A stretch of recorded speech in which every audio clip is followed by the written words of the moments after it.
Hi Troy, how are you? Hi, good, thanks. That's good. Did you find us okay? Yes, I did, yep. A bit hard to find, but you managed to... A little bit, yeah, no, I know my way around. Oh, so. Good. Now, did you get the information pack that Kerry sent out I to you? did, yes. Have you brought it along with you I've got it with me, yep. Excellent. What I'd like to talk about is my obligation to you in terms of confidentiality. Sure. I'm duty bound by the Code of Ethics to maintain your confidentiality, which means I can't share anything that we talk about or discuss it with anybody else apart from you, or disseminate that information outside of our sessions.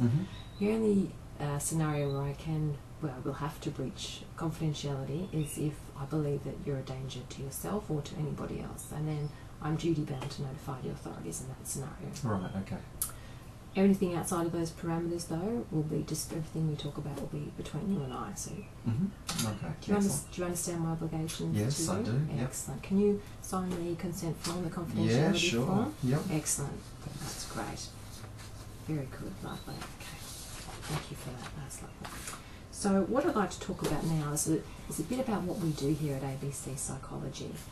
We specialise in phobia resolution, what we term as phobia extinction. So my preferred methodology is using what we call cognitive behaviour therapy. Sure. And that means that we'll employ some tools and some strategies, and I'll teach you some techniques that you can take away, and that will help you with your phobia resolution. Okay. The nature of counselling is to help people that are in crisis or have issues to come to resolution on those issues, and we give you the tools so that you can help yourself and take charge of your issue. Okay. Okay. So what we will use in our sessions is we use several techniques in cognitive behaviour therapy. We'll use some reframing techniques, what we call reframing, some irrational thought replacement techniques, and also some coping mechanisms. And it's important that I give you these tools because often with a phobia you'll find triggers happen in everyday life. They'll be outside of our sessions. Right, yeah. And if I give you the tools, then you can take those away, and then you can continue with your resolution, your phobia resolution outside of our sessions. Okay, great. Okay. So generally, just a bit about our process. We find that clients tend to find resolution of phobias in between 4 and 8 sessions with us. Sometimes the average is around 6 sessions. You might find achieve resolution for your phobia in 4 sessions, or it might take you a little bit longer than the average. Okay. How that happens will be a collaborative process between you and I, so based on your progress and also what I feel is appropriate. Okay.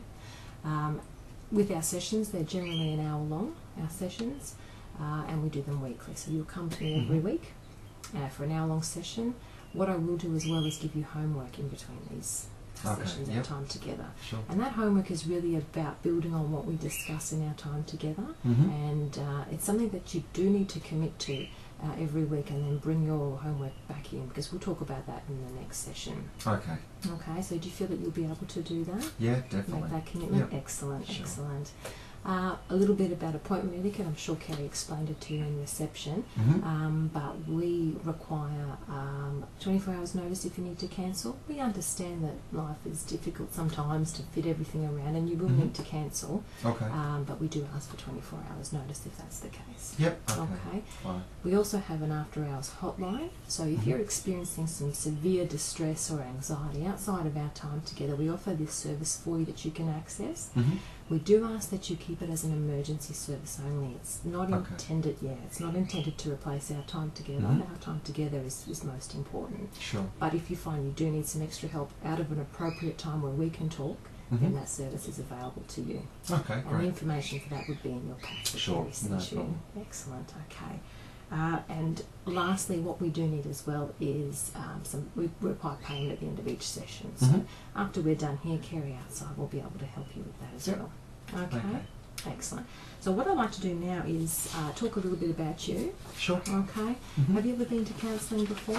No, this is my first time. First time? Yeah, okay. It's very courageous that you've done that. You should feel proud of yourself for taking this on. Yeah, It can be a little bit intimidating, the idea of going into therapy. It can be, yeah. Yeah. So you should feel proud of yourself. It's a fantastic first step in your own resolution for your issue. Sure. Yeah, okay. So can you tell me what you're expecting to get out of these sessions? What is it you've come to see me about today? I've about 4 months ago or so, I've developed a little bit. It seems like I've got a bit of a fear of flying. Okay. So it started off basically while I was in transit or on a flight, and I'd just start feeling a little bit sweaty and a bit anxious, and you know, a bit nervous about it.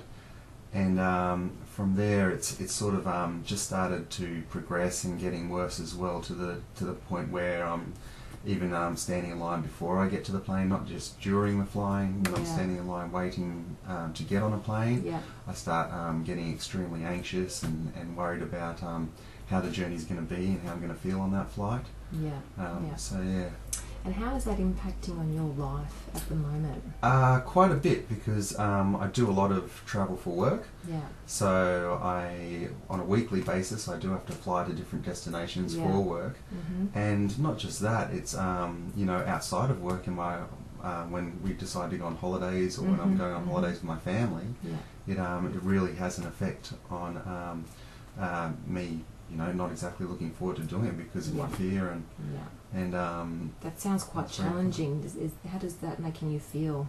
Yeah, very. It makes me feel like I'm not going to be able to enjoy time with my family when I have to, because of this situation. And it makes me feel that I don't want to be able to do my job at work because I can't. You know, I'm uncomfortable having to travel. So. Sure. Yep. No, I can understand that, most definitely. Okay. Well, what I think we might do, Troy, is we might wrap up our session for today. Okay, and we'll reconvene and touch on this again next week. Okay. What I'd like you to do, though, before we meet again next week, is I'd like you to keep a diary, okay, of any time that you feel that these feelings, these anxious feelings, or this internalization that you're experiencing, when that comes up. So whatever it is, something, it might be on TV, or it could be when you're actually at the airport. Okay. If you just make a note about that, okay, and also the symptoms that you're feeling at that time as well. Okay. If you can keep them in a diary, and then we'll talk about that next week, and what we're going to try and establish is the triggers that might be setting off your anxiety. Sure. Okay. Excellent. All right. Do you feel comfortable with what we've discussed today? Yes, definitely. Right. It's been a great help. Yes, great. Thank you for your contribution today, Troy. That's all right. Fantastic. Now, if you go out and see Kerry outside, she'll help you book your next appointment for next week. Okay. Excellent. Okay. Great. Okay. Thank you, Troy. Thank you. Okay.